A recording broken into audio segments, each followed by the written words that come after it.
Check one, check two, check one, check two. Let me know. Let's see.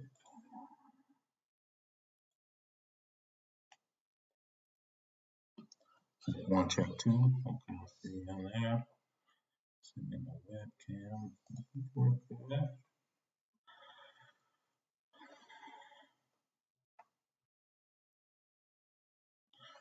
I want to apologize to everybody. I had the wrong thumbnail on this live stream.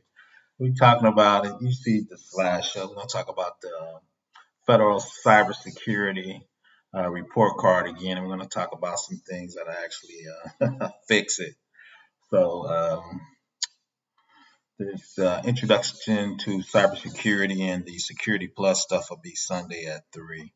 So I apologize for the thumbnail. I need to get a little better or get a little help. It's just me. So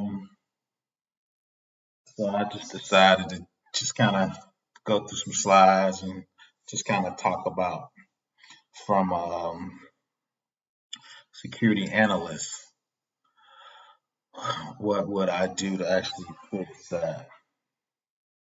that problem for those I think it was 8 large agencies that got C plus.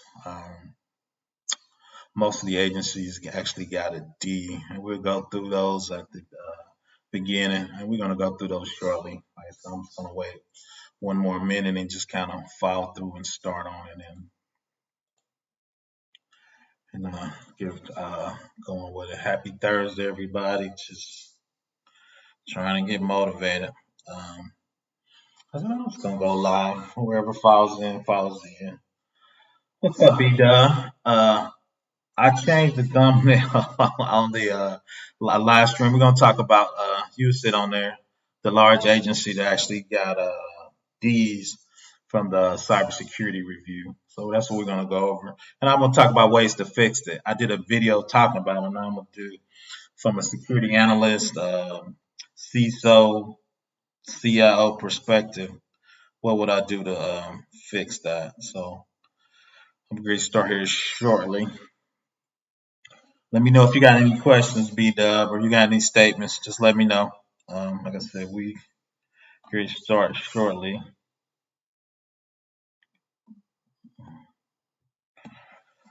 Almost happy Thursday. Like I said, just look at myself and make sure on my phone it's looking right. Yes, looking okay. There's me. So we're gonna get started. So you see it. You see it. Let's get it. Federal cybersecurity. America's data still at risk. This review was done about I'm gonna say 2 years ago, 2019, and those large agencies were still failing. The agencies they went over was the Department of Homeland Security, the State Department, Department of Transportation, Department of Housing and Urban Development, Department of Agriculture, Department of Health and Human Resources, Department of Education, the Social Security Administration. So what would we do if we had the contractor come in and fix those agencies, right? How would we go about it, and what would be the attack points for us to get those agencies back in line, right? So in the 29 report, some of the short findings from the Inspector General was 7 agencies failed to provide adequate protection for PII, personal identifier information, which would be your social security number, it could be your health information, what could identify you as a person. 7 agencies fail to maintain accurate and comprehensive IT asset inventory. So who has your hardware, who has your software, or are people just stealing laptops from the government? 6 agencies fail to timely install security patches and other vulnerability remediations and actions designed to secure the application. So they can't do Patch Tuesday, right? Windows Patch Tuesday, they can't do that.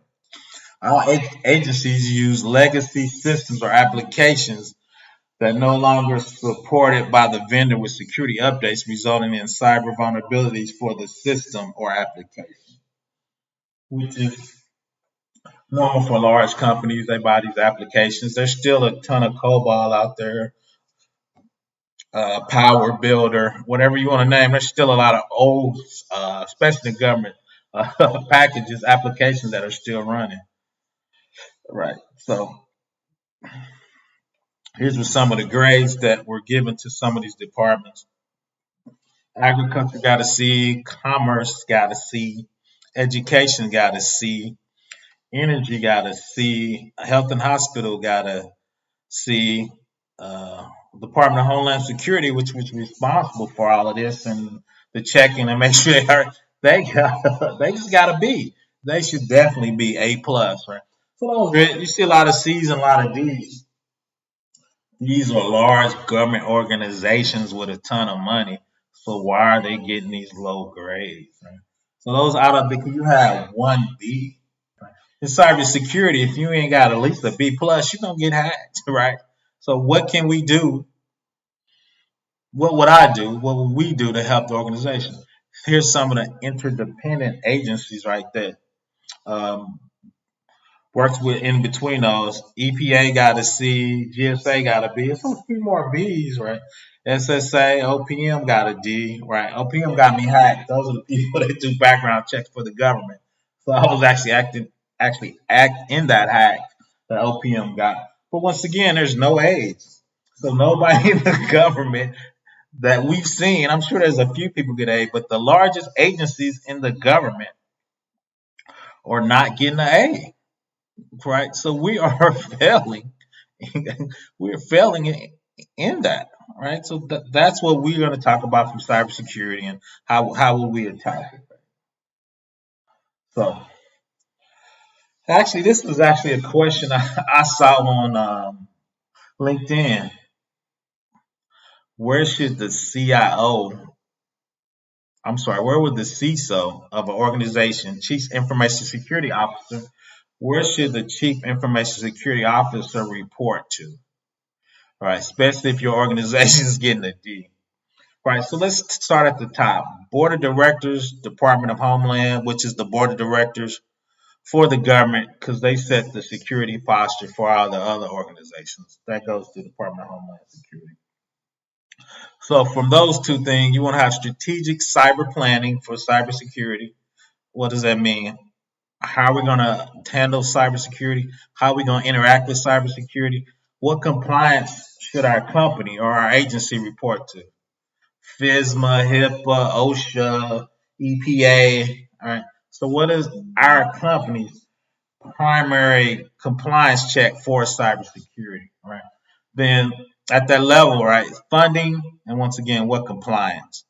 So from a board of directors, because board of directors are usually high level people that set strategic direction, super strategic direction, 10 years from now, 15 years from now, if there's a hot spot, right? So that board of directors are just really getting used to really cybersecurity and being more proactive for that. Because usually you're talking about CIO, you're talking money, you're talking about we're going to get in this particular business, right? So cyber just probably in the last 5 years really risen up to the board of directors. Why?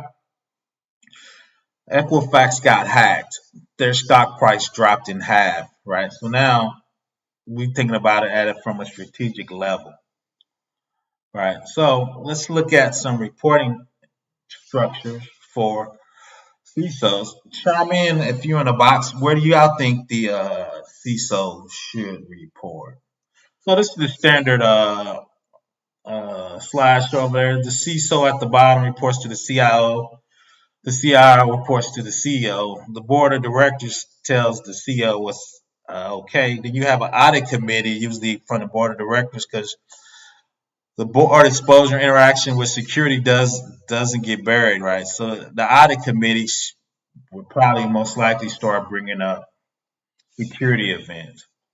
I should have changed the slide, but what I would change is for those 8 government agencies who's flunking cybersecurity one, I will have the CISO report directly to the CEO. Right. I will take the CIO off and I will put the CIO and the CISO at the same level. Why? security's in the problem. Security's at the forefront. So I want CISO to have direct access to the CISO. Why? If the CIO is messing up, he might be hiding some of the information that the CISO should be telling the CEO. We're not doing well in security. We got all these vulnerabilities. This is our risk assessment, right? He tells the CIO. The CIO might not want to get fired, so he could be massaging some of that information before it gets to the CEO. Means also the board of directors will not be properly informed. The new thing, if you Google CISO and the board of directors, the CISO now are actually presenting at the strategic level at board of directors, right? Now we're at the top of the pyramid. Those guys get paid, right? So, but let's think about this even from the bottom level, what that looks like, right? So the CISO should report directly to the CEO for those problems, especially when you're getting a D in cybersecurity if you're one of the large government agency, or you're getting the D because you're a company, even if you're large, small, or whatever, right? You should not be getting the D in cybersecurity. What's up, Ty? Glad you can make it. So we're going to have the CISO report directly to the CEO. The CEO is going to tell that information directly to the board of directors. The CISO is also going to be presenting to the audit committee, right? So now we're going to move cybersecurity. I won't say at the bottom of the company, but we're moving it from the middle to the top. Why? It's a problem, right? Everybody's getting hacked. Stock prices is getting messed up. Every government agency seems like they're going to get hacked every other week. So now we want the CISO, security officer, reporting directly to the CEO because we're going to give it the level of respect it needs. We're going to put some respect on the name, right? So now we talked about, okay, now we got our board of directors. So if you look at, we're always talking about this. You got the red team, the blue team, right, and the purple team. We usually talk about the bottom, but I was talking about to somebody who works at the NSA, and there's a team called the green team. Build changes based on defenders' knowledge, right? So now we're gonna take, and I usually do disastigs. Most people on here, I do federal compliance, right? So disastigs is federal checks that go on federal systems, right? So that green team on the corner, right? We're going to send those out to all our departments, all our divisions, and all our large agencies who fail. And their job is to build a secure network, to build a secure Linux, to build a secure GPOs for Windows, right? We're going to have a specific team that goes out and helps get those teams and do assessments to see where those agencies, services, and everything at. So that's the green team. So if you look on there, I didn't really know it was that many teams, to be honest. It's an orange team, yellow team, green team, blue team, purple team, and red team. Right? I usually just talk about red, blue, and purple. I'm usually on the bottom. I usually do blue because I harden systems and do compliance, and I do purple because I start off as a programmer, and that's usually the application team. So we're going to get our green team from the strategic level out and doing assessments on these divisions and settings, right? So as you see, we're going to do a quick summary of those colors. Yellow is builder, red is attacker, blue is defender, green is builder learns from defenders, purple is builder learns from attacker, orange is builder learns from attacker, right? So the difference between purple and orange is defender versus builder, right? So we're going to get our green team out because, once again, and we're going to have a slide on, the STIGs takes information from colleges, think tanks, right? And they take all the information, the builder from every defender, how it takes it. They take some from the attacker, how the defender, and they create these STIG checklists, right? So we're going to create those teams and send those out to our departments and organizations to get us right. So one of the things we failed is ATO, this authority to operate, right? So these are terms when you're in federal, even in the compliance, right? When the system gets signed off to do business, it's called ATO, authority to operate. So what is NIST? NIST is physical science. It's a mission to promote innovation, industrial competitiveness. Activities include scale, technology, engineering. So this is the overall compliance that the government uses for the majority of their computer security checks. If you look, they're going to talk about NIST. Right? So in this, there's 20 security families to lock down your system. Authority to operate is what? I got to get my paperwork, right, from a management perspective to give that to Congress to sign off to make sure we did everything we were supposed to do, right? So I split it off into two sections. This is the management section, right? So what are we going to do as far as management? So here are the 20 families. We're going to just talk about them at a high level. If y'all got any questions, just throw them in the box. I'm just kind of going over this at the high level. What would we do if we had to fix the government? They gave us some of that trillions of dollars. So this is how we do. So those are the NIST families to make up a security program. All right. So usually I'm talking about what are we going to do on this Linux box? What are we going to do on this Oracle database? What are we going to do on this? The whole process of assessment, securing, and incident response, DR, disaster recovery, risk assessment, supply chain. All of that is a security program. All right. So if you look, we're just going to hit these at a highlight. So these are the 20 things you need to check in your organization. The government expects you to do this. Congress and the Senate expects you to do this before you put your system in operation. You got to get authority to operate at ATO. So you got AC, access control, AT, awareness and training, audit and accountability, assessment, authorization and monitoring, configuration management, contingency planning, identification and authentication, incident response, maintenance, media protection, physical environment protection, planning, program management, personnel security, like we talked about, PII, processing and transparency. They just put that out in its own family, right? Personal identifiable information processing and transparency. So they want you to know explicitly where all your SSNs at, your HIPAA information, right? There's a specific family for that now. Risk assessment, system service and acquisition, system communication and protection, system and information integrity, and supply chain risk management.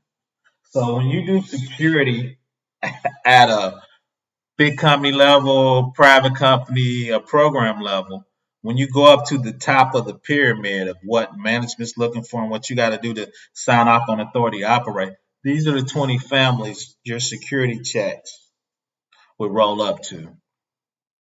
Right, so when you auditing, log on and log off inside Active Directory for your Windows authentication, right, that's going to be AU auditing accountability.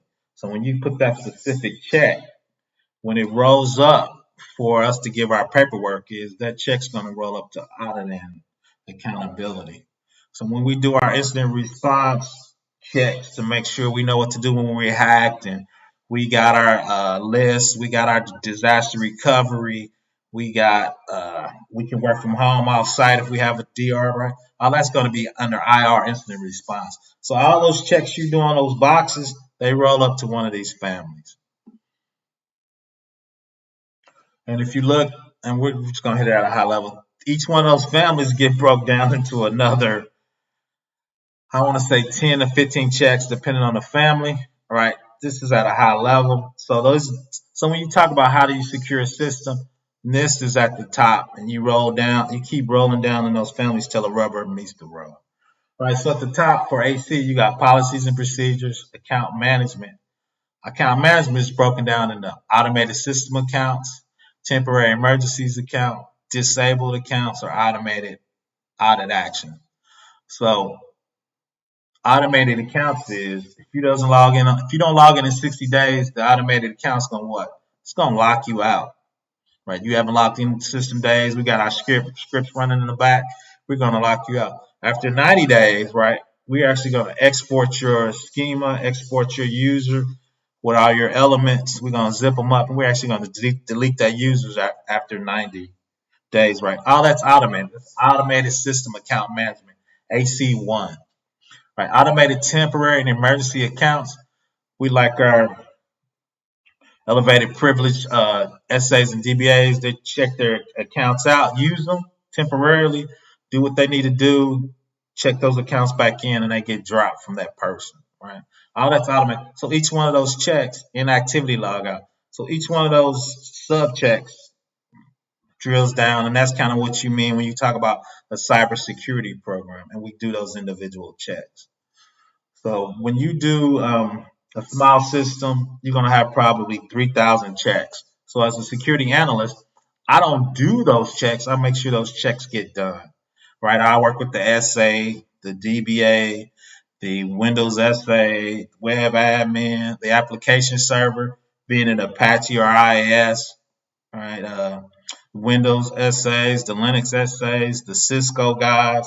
So each one of those devices gets a check that rolls up to one of these subfamilies that rolls up into one of those 20 families. Right. We specifically talking about federal compliance. Why do I like to talk about federal compliance? Ton of federal jobs, ton of federal money. All right. So Stig, this is what I like. This is what I do. When I do private clients, I usually tell them to do the Stigs. It's a heavy lift, but my job is to help them. So what is a Stig?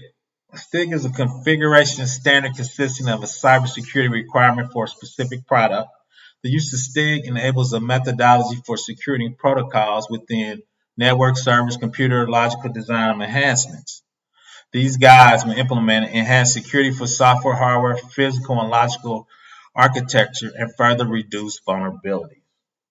Right, and we'll look at a STIG in it. So when we do STIGs, which a lot of people hate, I was looking at the Windows STIG. I think it was 300 checks in the GPO. Each one of those checks, once again, is reducing the vulnerability and locking down your system. Right? So we don't have to guess.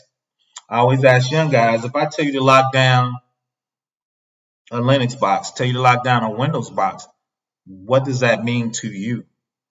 Right? And if you if you can't articulate it, then how do we know it's secure, and how do we check it, and how do we do compliance on it?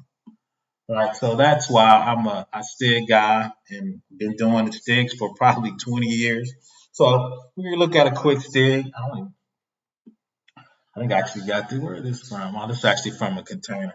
So your STIG, your vulnerability is to the left. So if you look that vulnerability up, it'll tell you what it's protecting. So this particular one says FIPS mode must be enabled on all Docker engines. When FIPS mode is enabled on a Docker engine, enterprise it uses FIPS validated cryptography to protect confidential and remote account TCP/IP sockets with TLS enabled configuration FIPS modes in the Docker engine. Right, the control is only configurable for the Docker enterprise. So this specific check is for a Docker engine, right? Then we check it out. If we scroll down the bottom, which I can't, it actually have a NIST AC account at the bottom of that. So Todd states, let's read what my man Todd states. So as a defender, do you attack your own network to find? Yes. So we do once it all gets hard, right? So we're gonna run quality scans. We're gonna run burp suite. Yeah, we're gonna attack our own network. And two is when you say our own network, it's true. It's like so. When I was working for DoD, we paid another contractor to come into DoD every 3 years and do a penetration test, right, to try to hack our network, right? Because if you looked on that sheet, right, one was hardening from the builder part, the other was hardening from the hacker part. So when we hire the attacker, if they find something, right, and break in our network, we're gonna figure out how to block it and add it to our STIG checks, right? So there was two, one from the builder and one from the attacker. So yeah, Ty, we definitely gonna hire. If you look at NIST and STIG, she's supposed to have a penetration test every 3 years, where you hire a reputable outside vendor to actually do that. Too is we do that a little in house because we don't want to be embarrassed when we hire somebody that's gonna break our network in like a second, right? So no, you definitely gonna hire an attacker, red team, at least every 3 years from a federal compliance standpoint. So as part of the management part, we still in the NIST, we still stigging, we still taking those stigs and assessing our infrastructure to see where we're at. Right? The other part of that is incident response. So we usually have our incident response team. We communicate with the other teams, including the service provider, law enforcement. If somebody steals a laptop to actually get insurance on a laptop, you actually have to do a police report. Incident response team, we're checking our software vendors and support because if there's a big hole in a vulnerability, a la could say it's the solar winds, they're going to let the incident response team know that that vendor been hacked. So they let our incident response team know that they've been hacked. Then they'll let our customers and constituents know. All right. Then at the bottom, we'll do our incident report team. So that's always part of management. Do you have an incident response team? Because when you get hacked, especially if you were a state large company, you actually have, depending on how big it is, California, if you lose over 1,000 records of information, you actually have to put a media request in and let the media know. So depending on your state, what you're doing, right, you might have to get in front of the media. This is just the incident response team. Now with so many other teams, the incident response teams have to coordinate. So we're just going to talk about this real quick. So that's your incident response team in gray. So the coordinating team, that could be AWS or Azure at the top. If Azure gets hacked at the top, they're gonna let your incident response team know. Then we're gonna let then if we're working with other clients, all right, we'll let them know. So you gotta have coordination teams because you could be dealing with AWS, Azure. You could be a state dealing with a third-party vendor. So you need to have your coordination points.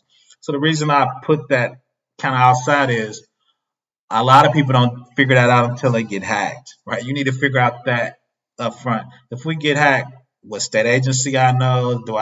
Am I reporting to somebody in the government like OSHA? Who are my third party vendors that got hacked? So I got to coordinate with all those teams. So you got to practice that. So long story short, in this instant response, you have to do a exercise, tabletop paper, or actually simulate a real one every year. So just wanted to show that communication. So this is not controversial. I actually, one of the things that we failed in from a government thing was IT inventory. SolarWinds, I know, have been hacked, but their product, even their free product, is IT asset management product that enables you to automatically discover software and hardware assets and manage those asset assignments, history, associated service requests, all in the user web console. So the problem was a lot of those government agencies didn't know the servers they had, the workstation they had, or the software they had. So SolarWinds can go out, sits on your network, it has agents, it'll go out and scan for those devices. Once it finds those devices, it can scan them, and if it needs like a password or a low-level password, it can at least identify that server for you. Then you can figure out what passwords you needed to help it identify your software. So one of the high things on there was, and I see this a lot in the small organizations, which is weird. They don't know where all their servers at. They don't know where all their workstations at. They don't know where all their phones at. Right. So if you can scan your network to figure out at least 80% of that, right, you could get that in a database. Then remember, one of the things up there was some of those big agencies didn't know their inventory control. So I would get SolarWinds to go out there, scan it. Now I know what servers I have. I know my IP addresses, right? So that's one check mark, and now I'm moving ahead, right? I know my inventory. I'm controlling my inventory.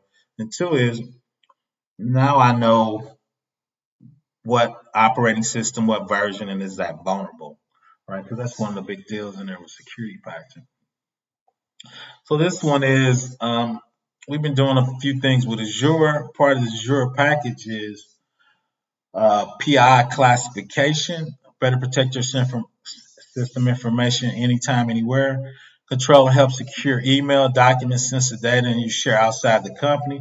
Classifications for embedded labels, permissions, and enhanced data.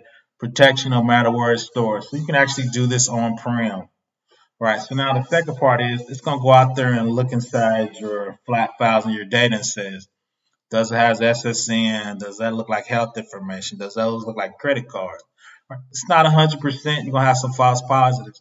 But this is a way for you to get started and identify your inventory and the stuff you have from a inventory. Now this is from a data perspective, right? Because you got to remember one of the things that those big agencies failed on was they couldn't identify their PII, right? So this would actually help them do that. Then this is the thing on there: Azure IP on-prem scanner. Azure Information Protection on-premise scanner enables administrators to scan on-premise files repository for sensitive data that must be labeled, classified, and/or protected. The on-premise scanner is installed using a PowerShell commandlet provided as part of Unified Label Client and can be managed using PowerShell and the Azure Information Protection Azure portal. Right. So just something quick that you could leverage in your organization. Not super pricey. Azure is trying to get people to use it, but to scan all your hard drives, your workstations, or your data, just to figure out if you have PII, where it was at, and how you would protect it. The other part of that too was compliance baseline. Do you report to IRS, HIPAA, Azure, PCI? Most companies, even if it's just credit cards, they're going to report to somebody. So Tenable, that's free, gets a risk-based view of the entire attack service from IT to cloud containers so you can quickly identify, investigate, prioritize vulnerabilities, managing in the cloud, most comprehensive vulnerabilities coverage.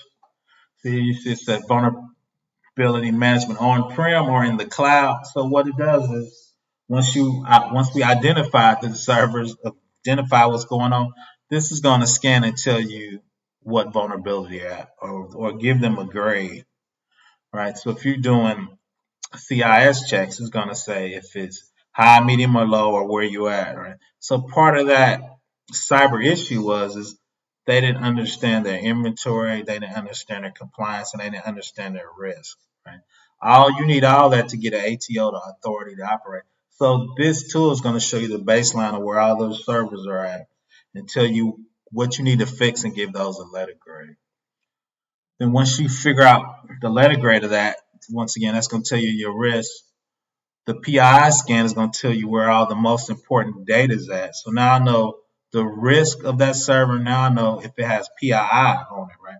The risk and the PII is going to tell me what servers I need to attack and what I need to actually operate on first, right? From a high level view.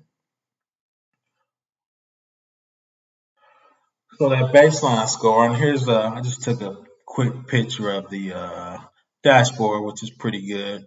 So if you look at the dashboard, it tells you 17K was how many files it looked at. It gives you orange. It tells you how many assets for that particular view. It tells you vulnerability rating. And the part over there it shows you the risk graph. And at the bottom, it tells you how many, what's the rating, and what's the value for that particular server, if it's critical or higher. So with that now, I can actually go figure out what I need to do as a company or as a government organization, right? So I did this is how will we get from a D to a B, right, in 3 months. So those are the things we're going to hit. Those are the things we're going to scan. Those are the things we're going to identify. The thing I need to tell everybody is we just really getting a baseline for where our organization's at. We haven't fixed anything, right? We're just trying to figure out where's the PI, what's the rating, and what's the risk of all our assets, and where does it fit in our overall scheme of things, right? Because that's what you're going to need to report to the board of directors. The board of directors doesn't care if it's Linux, if it's SQL Server, Oracle. What is the risk of us losing our assets in those databases, right? So that's what that's going to actually do for us.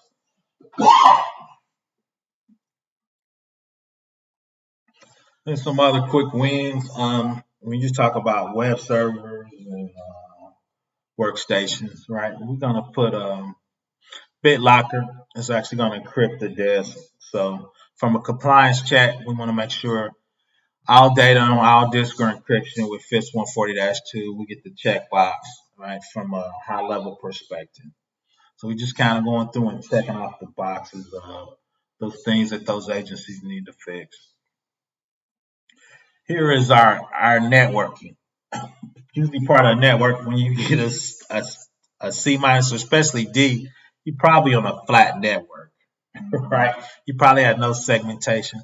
So this right here is Microsoft Advanced Maturity Model, talking about zero trust. So traditionally, on-prem, which most of those companies are, identify a static rule, it has some single sign-on, limited visibility into the device compliance and cloud environment. Flat network infrastructure results in a broad risk exposure. Right? We don't have VLANs, we don't have subnets, we're not controlling it. I'm guessing on some of that from the government right off. So to advance, it's a hybrid identity, fine-tuned policies, device registered and compliant to IT security policies. Networks are being segmented and cloud threats are protected as in place. Right. So I don't think we here. I think most of our stuff is going to be on traditional if we get in D or F. Right. What's up, network, bro? I'm actually talking about networking and networking, bro. So everybody go to the check out my man, Network, bro.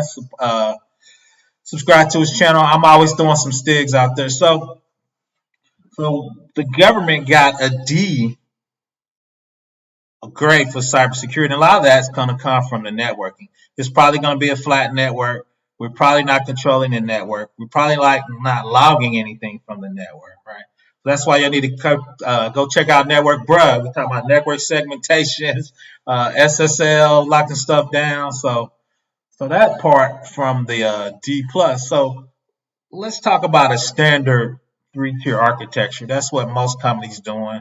That's the basis actually of zero trust before we get in trust. So that's the standard three-tier architect. So if I was setting work up, I would tell Network Bro, I'm the security analyst. Network Bro, I need you to hook me up with my three-tier network. I got a web server VLAN. I got an application VLAN. I got my database. I only want my web server talking to my application server. I want my application server talking to my database. So if somebody get in on my web server, they should not be able to automatically jump down to my database, right? So that's me controlling my network traffic. That's me saying only this VLAN could talk to that other VLAN, right? So that's the standard three-tier network. Jupiter 1000 time ICE. I don't know, the government don't invest in honeypots or that. Use more security onions. Oh, you're correct, right? Jupiter 1000X, you're correct. But if those agencies got a D, I don't know if you've seen the startup, they got a D. So if we start with a D, we ain't nowhere near a security onion and a SIM. Jupiter, we at ground one. I love a SIM. SIM to me is like level 4. I don't think they're controlling their network to actually get to the security onion to actually get those logs to be able to look at it, right? So we got to get to this before we get to the security onions and the SIM. If we get in a D, and Jupiter, the only thing I worry about with honeypots and honey nets, I believe them. But if we're getting a D, I won't put a honeypot on my network because the hacker gonna get in a honeypot and then it's gonna get somewhere else in our network or our company because we getting a D. We're not setting up our network right. That's what we getting a D. So I'm definitely not putting a honeypot or a honey net in my infrastructure if I'm getting a D. So I agree with you 100%. Jupiter, I never figured since jumping into the field of government be a D, but that's why I was being facts. I just why I use them. But you're 100% right. I worked at DOD for 12 years, so I've seen some weird stuff. So now you're right, man. That's why we need the 500,000 people doing cybersecurity. Jupiter X. That's why we need those people signing up, man, getting in the game. That's why we need everybody to get their certifications up and get their field up and start, digging in. Oh, facts. Most people you can break in their network, Jupiter. Most people are weak. Funny thing is they want cert security plus. Hey, that's it though. It's crazy out there. But that's the standard 3-tier. Like I said, my homie Network Bruh could do that with his eyes closed. So we would set up that government agency with a basic 3-tier network, web server, app server. And the thing they're going to tell you, and I've heard this so much, is They can't change the app. The app can't be updated. We got to run the app as it is. So the first thing we're going to figure out is, okay, we can't change the code on the app. We probably half the time can't change the operating system. We know it's vulnerable, but we're going to put it in a 3-tier architecture to make it harder to get to from the outside, to shut it off from certain networks. So pieces of that can't even get to it from the outside, right? So we can control how we get our network. Looking at this, I take my good luck on that 601 next week. So that's what I would do from, I believe, to get started in the agency that had the D to actually get it up to a C. Through a 3-tier network, we understand we can't change the application, right? We understand. Two is they might not know all the connection to it, right? So kind of what Jupiter 1000X said is, we're going to monitor the traffic so we can figure out what is actually talking to what, and we're going to actually put that information probably in the SIM, because we're going to need to figure out really what components are talking to what, because a lot of organizations don't even know that, which is kind of sad, but I've seen it a lot. So what can we do? We're going to put, since we can't change the application, we can put a web application firewall in front of it. The web application firewall is going to look for stuff that hackers try to do, but it's going to protect the application inside our 3-tier network with us not having to change it. So if you look at that, AWFY protects your web application from commonly web exploits. In web application, you can actually put it in front of Amazon CloudFront, the load balancers, and the gateway. Right, and in there you're going to create a policy, blocking and filtering. So you're going to do the OWASP top 20, no SQL injection, command injection, there's a ton of hacks that compliance is going to actually block off the bat without us changing anything. We're just going to put it in front of our 3-tier architecture, and it's going to help us secure it down without us actually having to do anything to the app. Right. So let's see. And the network you're in charge of. I'm not in charge of any networks. I tell people what to do. I'm not in charge of network. I work with people that handle the network, and as a security analyst, actually I'm a security engineer, I work with them to make sure we're comfortable with how they're designing their network, Ty. Right. So my job is to just vet what they're doing, or a lot of people are not hip to zero trust. So what does that mean for a Cisco guy or VMware, or what components are we going to do with the architect to figure out how can we secure that? Part of the architect securing that is, of course, the network. Three tiers, zero trust. Like Juniper said, we should be logging out the successful and blocking IPs of that network so we can figure out what home. But it's a myriad of teams. I've actually gotten shouting matches with architects who didn't agree. I didn't agree with them, and they didn't agree with me. So how long are the assessments?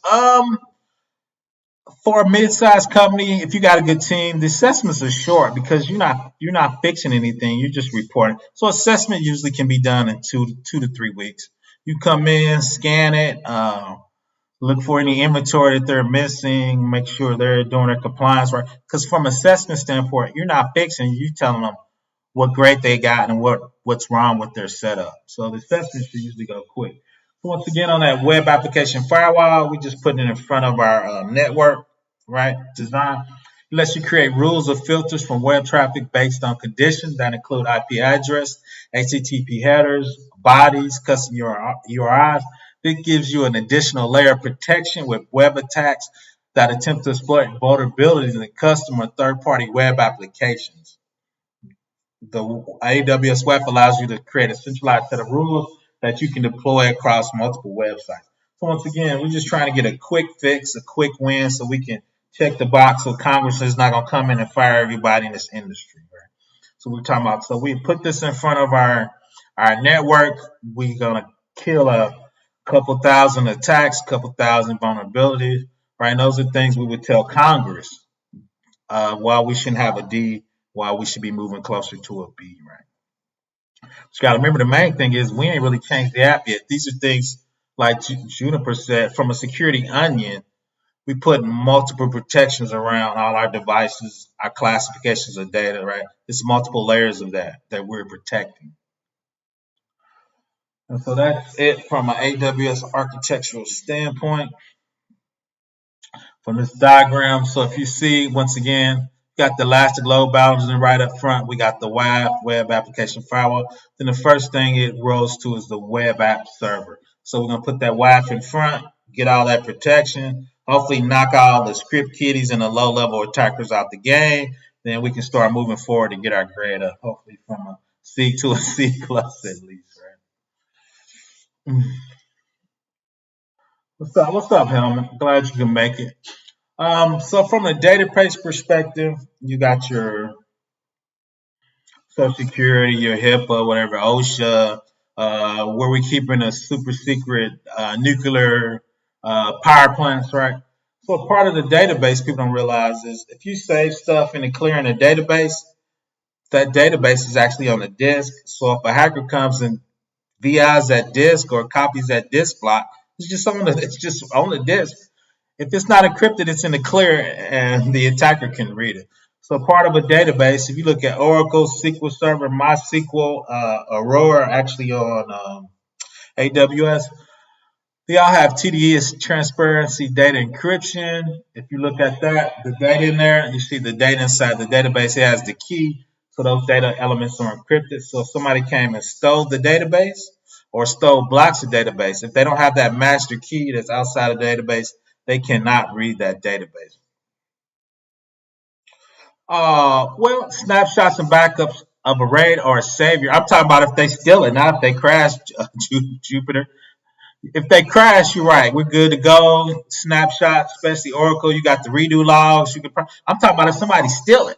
If somebody steals the snapshot of, oh, facts. You're 100% right. I can tell you've been in the game. I'm an Oracle guy. We got the Oracle Advanced. Of course, it's going to be AS 256 FIPS, which means the government actually looked at it and make sure it was correct.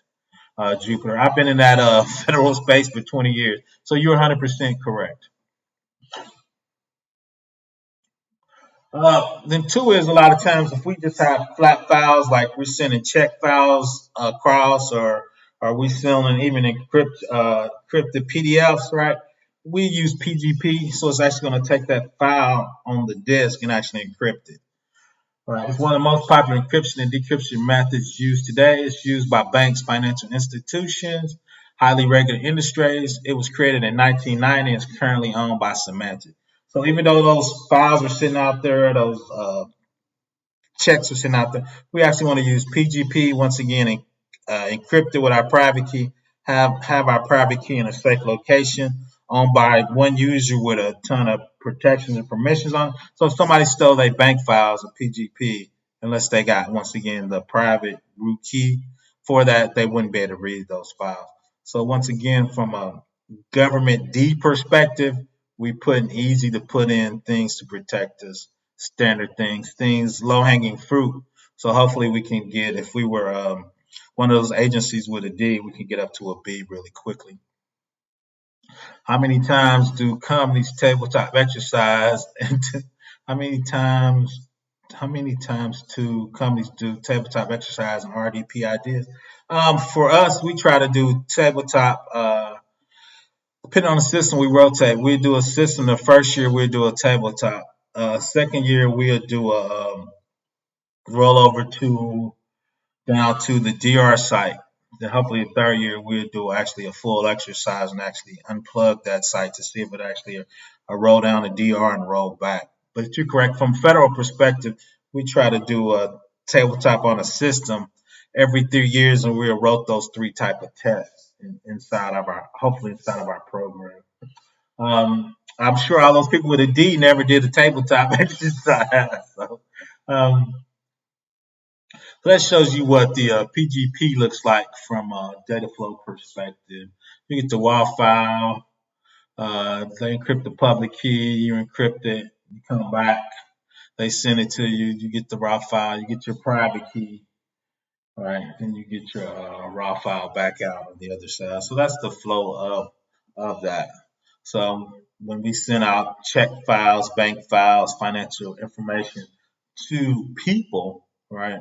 Even ourselves. So if we send a file, we want to keep a copy of that. We're actually going to take our public key, encrypt it, send it off somewhere. But then if we need to look at it, we're gonna bring it back, use our private key. So if a hacker gets on that box and steal those check files, those data files, uh, that information, that financial information, or if you're a drug company, you're patented to that. Without those keys, they wouldn't be able to read those files. Right, so that's why that PGP, because you're gonna have stuff in the database, then you're gonna have stuff on the file system. Right, so we want to have everything kind of handled and figured out from that.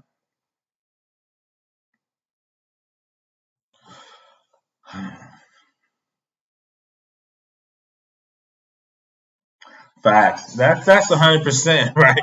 So Jupiter puts up a good thing is we reckon spends 10,000 for pen test. The company declines, but then we'll spend 100,000. You left out some zeros on the ransomware, Jupiter, just to get started. Gonna cost you probably for ransomware. You're gonna easily start at $1,000,000. But if you're gonna do ransomware, because you got to figure out the vulnerability, you got to patch the vulnerability. You usually got to pay some, especially forensic analysis person, and that forensics people are gonna cost way more than pen testers. Then once they figured out you got to patch it, then if you're lucky, depending on your state, credit monitoring is going to cost you $100 a person. So if you're in California and you lose 30 million records times $100, that's 3 billion with a big B. You just getting started, Jupiter. Yeah, there you go. You gotta add some more zeros on that, man. So now you right, that 10 gonna cost you another 10,000 times another 10,000. Because if you look at Equifax, I think they said they spent 40 million on a hack. I mean, those numbers get crazy when you're big. Yeah, the thing about it is, and I've been at a couple companies. Cyber insurance is astronomical. They were calculating, well, hell, if we had to spend a couple $1,000,000 for insurance, hell, if we last 10 years without a breach, that'll pay for it. That'll pay for it. So a lot of people just kind of trying to run those numbers. So what is that if I physically get hacked? How many people times $100 credit monitoring times what we got to pay? Because if you're a big company, you're gonna have class action lawsuits in there, Jupiter. You're gonna have a ton of people. So that was me just kind of running through at a high level how I would actually fix those government companies that got a D. I just kind of did it at a high level. If anybody got any questions, just drop them in the chat box. Like I said, I'm gonna stay on for probably another 4 or 5 minutes and chat up. So this is one. This is a big one that I was surprised with. The Department of Homeland Security started off with a C minus, and not by the second year they got a B. But they in charge of it for the actual whole country. Department of Homeland Security (DHS) statutory mission is to prevent, reduce the vulnerability, and assist in recovery from terrorist attacks in the United States. Describe mission and duty to ensure the honor and integrity. We will safeguard the American people, our homeland, our values. In particular, DHS identifies 6 core missions: counterterrorism and homeland security threats, securing U.S. Border. This is the one right here: securing cyberspace and critical infrastructure, preserving and prosperity, economic security, right? Because if you keep attacking our infrastructure, right, that's going to hurt our economics, right? Strengthening preparedness and resilience, changes of their workforce, and strengthening the department. So that's our number one department, and they got a B, right? They didn't get an A. So let me hit that one part: securing cyberspace and critical infrastructure, all right? So when the oil company got hit and we saw American citizens putting gas in trash bags because they were freaking out, right? Or putting trash bags even in containers, even in other plastic containers, they were hoarding gas. Why? They didn't have confidence that we could secure the United States and actually stop hackers from disrupting our gas pipeline, right? The weird part is they put the gas pipeline under TSA. TSA pats us down at airports. They don't do a very good job of patting people down at the airport. But now we're going to actually put them in charge of cybersecurity for infrastructure for the whole nation. So once again, I want to apologize for the thumbnail, the actually introduction to cybersecurity and the security plus class. I'm gonna put that up. That's gonna be 3 on Sunday. When real football start, I might move it, but it's gonna be 3 this Sunday. I'm actually gonna put that in the going live here shortly right after this. If anybody doesn't have any questions or anything, like I said, I'm probably gonna just like wrap it up. Like I said, glad you came by, Jupiter 1000X Ice. Shout out to Helmet. Shout out to Todd. Shout out to Man Ghost Network, bruh. Lex is always in the house, so I'm glad y'all came out and checked you, boy. Like I said, if y'all want to talk about something specific, just leave it on one of my comments. I try to answer all my comments. So if you want to talk about a special subject, and in the near future, I've been struggling with my interviews. Once I get them going again, I'm actually going to start dropping a link so we can just start chopping it up in real time and in real person. I know a lot of people have questions from what should I get my cert in to how much do security analysts make in the federal space? Right. So there's a ton of questions. So that's all I got today. I'm just gonna wrap it up. Everybody have a great day. I'm counting it's Friday. TGIF, I can see Friday already. Everybody be safe out here. Have a good day.